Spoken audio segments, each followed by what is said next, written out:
જય Hind dear students. તો આપ પણ એ વિદ્યાર્થી છો જે હાલ એ કન્ફ્યુઝનમાં છો. સર, હાલ અમે વાંચવાની શરૂઆત કરી એમાં બોર્ડ ઉપર વધારે ફોકસ કરીએ કે પછી જે ડબલઈ નીટની આવનાર એક્ઝામ છે, કોમ્પિટિટિવ એક્ઝામ તરફ વધારે ફોકસ કરવું જોઈએ? આ પ્રશ્ન માત્ર તમને નથી મૂંઝવી રહ્યો. ગુજરાતના તમામ વિદ્યાર્થી જે હાલ કદાચ 11મું ધોરણ અથવા ધોરણ 12ની અંદર પોતાની તૈયારી આગળ વધારે છે, પણ સાથે સાથે પોતે જે ડબલઈ નીટની તૈયારી પણ કરવા ઈચ્છે છે. સો આજે આ સેશન તમારા માટે છે.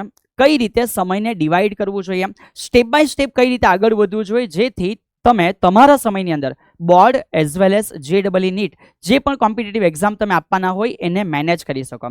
કેટલાક ખાસ પોઈન્ટનું ડિસ્કશન સર અહીંયાથી કરે છે, બટ એ પહેલાં એકવાર જરૂરથી કોમેન્ટ સેક્શનમાં સરને જણાવી રાખો તમે કઈ તૈયારી કરી રહ્યા છો. શું તમે માત્ર બોર્ડની તૈયારી કરી રહ્યા છો?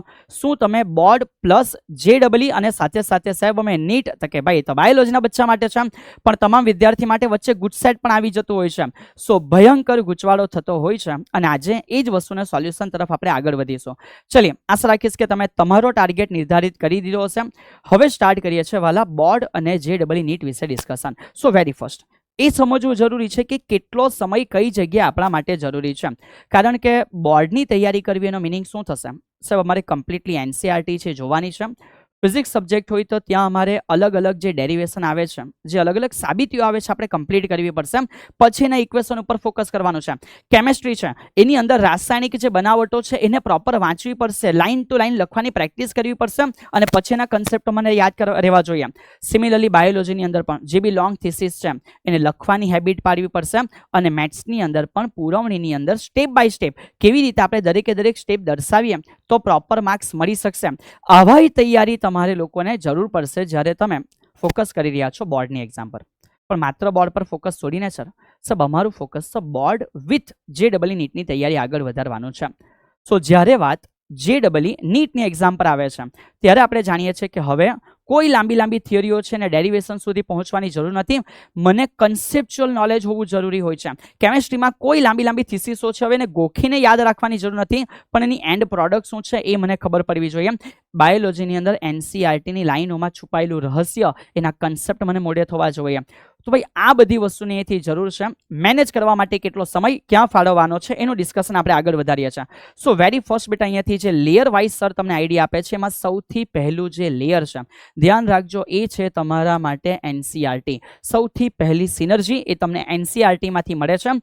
હવે બાયોલોજી હોય, મેથ્સ હોય કે પછી કેમેસ્ટ્રી અને ફિઝિક્સ હોય, એનસીઆરટીનો મિનિંગ હું તમને એવું નથી કહી રહ્યો કે જાઓ ગાંડાની જેમ એનસીઆરટીના પાના ખોલો અને બસ એક પછી એક બધા મોઢે કરવાના ચાલુ કરો. નહીં, જે એનસીઆરટીમાં રહેલું નોલેજ છે, ફંડામેન્ટલ નોલેજ, સબ્જેક્ટ વાઇઝ અલગ અલગ હશે. સર તમને ધીમે આઈડિયા આપે છે. તો સૌથી પહેલું તમારું કામ એનસીઆરટી તો હશે જ. જો તમે નીટની તૈયારી કરવા માંગો, સર એનસીઆરટી નહીં કરો ડાયરેક્ટ નીટ ઉપર જતા રહે, ઇટ ઇઝ નોટ પોસિબલ. ક્યારેય તમે ત્રીજા ફ્લોર ઉપર પહેલા ફ્લોર પર પગથિયા ચડ્યા વગર જઈ નથી શકતા.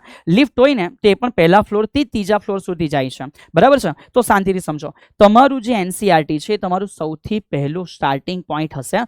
કારણ કે એ એનસીઆરટી સમજી લીધી ત્યાર પછી એની જે બેક એક્સરસાઇઝ છે, પાછળ કેટલાક દાખલો આપ્યા હશે, એ તૈયારીના ભાગ સ્વરૂપે તમારે કરવું પડશે. સો આ બધી વસ્તુ કર્યા પછી હવે તમે તૈયાર થશો કે જે તૈયારી દ્વારા તમે જે ડબલઈ નીટ લેવલ સુધીના કન્સેપ્ટો હશે, એની ટ્રિક્સ હશે, એની મેથડ હશે, એ બધી વસ્તુઓને શીખી શકશો, એના માટે પોતાને કેપેબલ બનાવી શકશો. ત્યાર પછી તમે એ લેવલ એમસીક્યુને સોલ્વ કરશો તો તમને ઇઝી લાગશે, તમને સરળ અનુભવાશે. એટલે દરેક સબ્જેક્ટ માટે એનસીઆરટીમાં જેટલા પણ કન્સેપ્ટો છે તમારું એક કોર નોલેજ હોવું જોઈએ. ત્યાર પછી તમે અહીંથી આગળ વધો છો, that's fine. So NCERT side ઉપર ના મુકાય. સબ્જેક્ટ વાઇઝ એની ડિમાન્ડ અલગ હોઈ શકે, અલગ વેમાં એનસીઆરટી તૈયાર કરવાની હોય છે. ચલો હવે આપણે સમય ઉપર આવી ગયા છે. સો એની હાવ નીટ અને જે ડબલઈની તૈયારી કરીએ છીએ, આપણા માટે અંદર ખાને આપણી બોર્ડની તૈયારીઓ ચાલુ છે. પણ હવે સમજો સમય ક્યાં વધારે આપવો પડશે. જો એક રિયાલિટી કહું છું કે જે તમારા માટે બોર્ડની એક્ઝામનો સિલેબસ છે ને એ ખરેખર નાનો છે કમ્પેરેટિવલી જે ડબલઈ અને નીટની એક્ઝામને અનુલક્ષીને. સો બોર્ડનો જે સિલેબસ છે એ ઝડપથી કવર થઈ જશે. ઇવન તમે એને રિપીટેડ મોડમાં પણ કવર કરી શકશો. જો તમે એ બોર્ડના સિલેબસને કવર કરીને એમસીક્યુની પ્રેક્ટિસ કરો છો અને એના દ્વારા હેવી લેવલે એમસીક્યુ કરો છો, જે ડબલઈ, નીટ, પીવાયક્યુ, પાછળના એમ્સ, એઆઈપીએમટી, વોટ એવર બેટા, તો આ બધા એમસીક્યુની તૈયારી, આ બધા એમસીક્યુના લેવલે જો તમે અચીવ કરો છો, તમારા માટે બોર્ડના એમસીક્યુ તો મજાક થઈ જશે. સો મેં એકદમ સિમ્પલ વાત કહું છું કે આ બાય પ્રોડક્ટ છે. તમે JEE નીટ લેવલ પર MCQ તૈયારી કરો એટલે બોર્ડનું કોઈ બી પેપર ઉઠાવીને જોઈ લો, તમને આઈડિયા આવી જશે કે એ પેપરમાંથી તમે 40 MCQ આરામથી સમજી શકો છો. હા, એને સોલ્વ કરવા માટે સમય ફાળવવો એ અલગ વસ્તુ છે. આરામથી તમે 40-45 MCQ છે ને ઓળખી લેશો કે ભાઈ આ ચેપ્ટરનું છે, આ ઇક્વેશન મૂકીશ એટલે મારો જવાબ આવી જશે. બહુ સિમ્પલ લાગવા લાગશે, બહુ સિમ્પલ ફીલ થઈ જશે. સમય ક્યાં જોઈશે ખબર? થિયરિટિકલ પ્રેક્ટિસમાં. પાર્ટ બી બોર્ડની અંદર આપણને 50 માર્કનું લખવાનું હોય છે, કોઈ બી સબ્જેક્ટ હશે, તો તમારું ધ્યાન એના ઉપર રહેવું જોઈએ. અને એવું નહીં થશે કે સાહેબ અત્યારે ખાલી ભણ્યા કરી અને જાન્યુઆરીમાં ગઈને અમે લખવાની પ્રેક્ટિસ કરશું, વાલા સમય વીતી ચૂક્યો હશે, પાણી વહી ચૂક્યું હશે, અને પછી ત્યાં જાન્યુઆરીમાં ગઈને ફીલ થશે કે મેં તો જીવનમાં મૂર્ખામી કરી લીધી. અને એટલા માટે જ આપણે આ સેશનની અંદર આજે ભેગા થયા છે. બહુ સિમ્પલ, તમારે જે તમારો સમય છે એને કેવી રીતે સ્પ્લિટ કરવાનો છે, તો બસ એ જ હું તમને આઈડિયા આપું છું. 7:30 ની અંદર તમારે એને ડિવાઈડ કરી દેવાનું છે. તમે જ્યારે JEE નીટનો સિલેબસ ભણો છો ત્યાં કન્ટેન્ટ વધારે છે, MCQ પ્રેક્ટિસ વધારે જોઈશે, સો ડેફિનેટલી તમે તમારા જીવનનો જે 70% ડેઇલી ટાઈમ હશે એ 70% સમય જે છે એને ફોકસ કરો. કે રોજ જે તમે ભણી રહ્યા છો, જે બેચની અંદર તમે ભણી રહ્યા છો, લક્ષ્યમાં ભણી રહ્યા હોય, અર્જુનામાં ભણી રહ્યા હોય, કે બેટા કોઈ બી જગ્યાએ તમે ભણી રહ્યા છો, બરાબર છે, તમારું કામ છે 70% સમય તમે તમારી આ તૈયારીઓ MCQ પ્રેક્ટિસ ઉપર આપો, એના કન્સેપ્ટ ઉપર આપો. જે JEE નીટના કન્સેપ્ટો અલગથી ભણવા પડે એના ઉપર આપો. અને દિવસનો 30% સમય, કોઈ દિવસમાં ડિવાઈડ કરે, કોઈ વીકમાં ડિવાઈડ કરે, મંથ પર નથી જવાનું, આઈધર દિવસ અથવા તો વીક. તો 30% જે સમય છે તમારે એને રાઇટિંગ પ્રેક્ટિસ પર આપવું પડશે. જે ચેપ્ટર્સ ભણતા જાઓ છો તો તેમાં ડેઇલી 1-2 થિયરીઓ તૈયાર થતી હશે, બરાબર છે. એવી થિયરીઓ લાંબી હશે, સર કહેશે કે આ થિયરીઓ અગત્યની છે, એને લખવાની પ્રેક્ટિસ કરો. સબ્જેક્ટ વાઇઝ એની અલગ અલગ નોટ રાખો કે ભાઈ આટલી થિયરી બોર્ડની એક્ઝામમાં લખવા માટે જરૂરી છે. મેથ્સ છે તેના સ્વાધ્યાય ઉદાહરણના દાખલાઓ જે ઇટ પૂછાતા હોય એની તમારે તૈયારીઓ કરવાની રહેશે.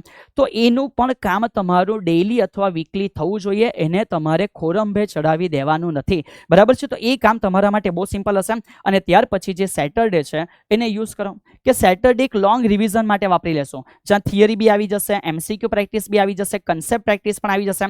અને સન્ડેમાં તમે પ્રયત્ન કરો કે પ્રારંભના જેટલા બી સન્ડે છે એમાં તમે બોર્ડની જે એક્ઝામ રાઇટિંગ હોય ને એની પ્રેક્ટિસ પાડો.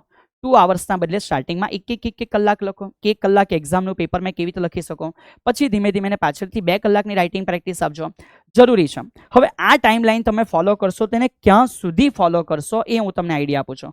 સો ભલા આ જે સ્ટ્રેટેજી મેં તમને કીધી એમાં મેં સિમ્પલ કીધું કે જે તમારો એન્ટાયર સિલેબસ છે તમારે કવર કરવાનો છે, પણ એના માટે એનું જે ડેડલાઇન ટાઈમ છે એ ડેડલાઇન ટાઈમ તમારી ડિસેમ્બર છે. સો ડિસેમ્બર, હા વાલા ડિસેમ્બર સુધી તમારા બોર્ડના સિલેબસને અનુલક્ષીને બધી વસ્તુ કવર થઈ જવી જોઈએ. તમને થિયરીઓ કઈ પૂછાય છે એનું લિસ્ટ પણ ખબર હોવું જોઈએ. એ થિયરીઓની સાથે સાથે એને લખવાની કેવી રીતે છે, દાખલાઓ મારા NCERTના કેવી રીતે ગણવાના છે, કેમેસ્ટ્રીની અંદર પ્રક્રિયાઓ કેવી રીતે લખવાની હોય છે, બાયોલોજીની અંદર લોંગ થિયરી કે મેથ્સની અંદર દાખલાઓ કેવી રીતે ગણાય, આ બધી તૈયારીઓ તમારી ડિસેમ્બર સુધી એક પ્રારંભિક તબક્કે પૂરી થઈ જવી જોઈએ. કારણ કે આનું રીઝન છે બેટા કે જો તમે આ મહિનાની અંદર જો તૈયારી અધૂરી રાખો છો ને તો જેવી જાન્યુઆરી ફેબ્રુઆરી ચાલુ થશે ને એટલે તમને ગજબનો સ્ટ્રેસ આવવાનું ચાલુ થશે. બોર્ડની એક્ઝામ છે, પ્રેક્ટિકલ એક્ઝામ છે, અને આ કોમ્પિટિટિવ એક્ઝામની સામે બી તમારા લોકોનો સિલેબસ જો બાકી હશે તો મેન્ટલ પ્રેશર વધી જશે. અને એટલા માટે કેમ છું કે ડેડલાઇન તરીકે તમારે છેલ્લામાં છેલ્લું ડિસેમ્બર તૈયાર રાખવાનું છે. ડિસેમ્બર આવે એટલે બોર્ડ ખતમ, મને એના કોઈ કન્સેપ્ટોની ચિંતા ના હોવી જોઈએ. પેરેલલી મારી JEE નીટની એક્ઝામની તૈયારી માટે મેં MCQ પ્રેક્ટિસ મેક્સિમમ કરવાની હવે શરૂઆત કરીશ. સો સબ્જેક્ટ વાઇઝ જો થોડું તમને અહીંથી આગળ જામ છું તો બેટા ફિઝિક્સની અંદર જ્યારે બોર્ડની એક્ઝામની તૈયારી કરો છો ત્યારે થોડા ડેરિવેશન, સાબિતી વગેરે વગેરે યુનિટ ઉપર ફોકસ કરવાનું છે. પણ JEEમાં જ્યારે તૈયારી કરો છો તો માત્ર એની એપ્લિકેશન બેઝ, એના ફોર્મ્યુલા બેઝ તમે આગળ વધી શકો છો. ધ્યાન રાખજો બેટા, બરાબર. સર કેમેસ્ટ્રીમાં અમે આવી ગયા છે તો તેમાં તો તમારી NCERTની લાઇન્સ એ તમારા માટે ખરેખર ખૂબ જરૂરી હોય છે. પણ JEE પર આવી જાઓ છો ત્યારે તમે જાણો છો કે જે રિએક્શન મિકેનિઝમ છે એ આપણે લોકોએ પ્રોપર સમજવાનું હોય છે. ભલે ઇનઓર્ગેનિક આપણું 95% આપણને કોમન લાગતું હોય છે, પણ ઓર્ગેનિક જ્યારે ભણો છો ત્યારે એને ફોકસ કરીને ભણો, કારણ કે એમાં ઘણી બધી વસ્તુનો ટ્વિસ્ટ લાવી શકાતો હોય છે. સિમિલરલી મેથ્સ અને બાયોલોજી માટે તો તમે જાણો છો કે મેથ્સ બોર્ડ માટે કરો કે JEE માટે કેલ્ક્યુલેશનમાં સ્પીડ રાખવી પડશે, અને બાયોલોજીમાં લાઇન ટુ લાઇન NCERTને સમજીને આગળ વધશો, ડિટેલિંગ સાથે આગળ વધશો તો પછી તમારા માટે બોર્ડ બી ઇઝી થઈ જશે અને સિમિલરલી તમારું નીટ પણ ઇઝી થઈ જવાનું છે. સો ઘણી બધી ઇન્ફોર્મેશન અહીંથી જે મારા એન્ડથી લાગે છે મેં તમને કીધી છે, બટ બીજી બે ખૂબ અગત્યની વસ્તુ છે. પહેલા NCERTની અંદર જેટલી પણ વસ્તુ આપી છે એને તમે કવર કરી લો, અને ત્યાર પછી પાછળના 5 વર્ષોના 10 વર્ષોના JEE નીટના પેપર એના PYQ એકવાર જો એટલે તમે એનસીઆરટીના ટોપિક થ્રુ નીટ અને જેડબલઈના ટોપિક માટે પોતાને કનેક્ટેડ ફીલ કરશો અને આ કનેક્શન તમને આઈડિયા આવી જશે કે ભાઈ શું કરવાનું છે બોર્ડ માટે અને શું કરવાનું છે જેડબલઈ નીટ માટે એ ફીલ થવાનું સ્ટાર્ટ થઈ જશે એટલે તમે ટેવાઈ જશો. આ બધી વસ્તુઓ અંતિમમાં ના થાય. આ બધી વસ્તુઓ માટે સ્ટાર્ટિંગથી જ કાર્યક્રમ સેટ કરી દેવો પડે. જેનો માઇન્ડ લેવલ આ બધી વસ્તુઓ સાથે સેટ થઈ જાય ને એને ક્યારેય ચિંતા નહીં થાય. બોર્ડ છે આવા દો ભાઈ, બોર્ડની એક્ઝામ. જેડબલઈ નીટના એમસીક્યુ છે આવા દો ભાઈ, જેડબલઈ નીટના એમસીક્યુ. એ બહુ રિલેક્સથી આ બધી વસ્તુને હેન્ડલ કરશે. પણ જે બસ વાંચ્યા કરશે, એમસીક્યુ કર્યા કરશે, દાખલા ગણી નાખશે, થિયરી લખી નાખશે, ભટકેલું કામ કર્યા કરશે ને એ લોકો જાન્યુઆરીમાં ગઈને ડેફિનેટલી હવે સ્ટ્રેસ ફીલ કરવાનો સ્ટાર્ટ કરશે. એમને સમજ ના પડશે કે જેડબલઈની એક્ઝામ નજીક હશે, ટૂંક સમયમાં સ્કૂલોમાં એક્ઝામ ચાલી રહી હશે અને પછી તો કે સાહેબ હવે તમારા માટે બોર્ડની એક્ઝામ બી ફેબ્રુઆરીમાં આવી ગઈ છે, વચ્ચે પ્રેક્ટિકલ એક્ઝામ આવી જશે અને એ પતે પછી ગુડસેટ એક્ઝામ અને ફરી પાછી જેડબલઈ એક્ઝામ, નીટની એક્ઝામ માટે એક ગેપ છૂટી જતો હોય છે. તો આ બધા ફ્રસ્ટ્રેશન પાછળથી ના આવે એ માટે પહેલાં પોતાને મેન્ટલી સ્ટ્રોંગ રાખો. આ બધી વસ્તુની એક રૂટીન સેટ કરી દેવું અને એ બધી વસ્તુ જ્યારે રૂટીનમાં આવી જશે, તમને એની હેબિટ પડી જશે તો તમે આરામથી બધી વસ્તુઓને છૂટી છે અને એક સાથે કેવી રીતે તૈયાર કરવાનું એમાં ટેવાઈ જશો, ટેવ પડી જશે. એ તમારા માટે અગત્યની વસ્તુ છે. તો આવા સેશનોમાં આપણે મળતા રહીશું. જો છતાં બી તમને કોઈ કન્ફ્યુઝન હોય કોમેન્ટ સેક્શનમાં સરને જણાવી શકશો. સર તમને ત્યાં રિપ્લાય કરશે. Have a good day all of you. જય હિન્દ.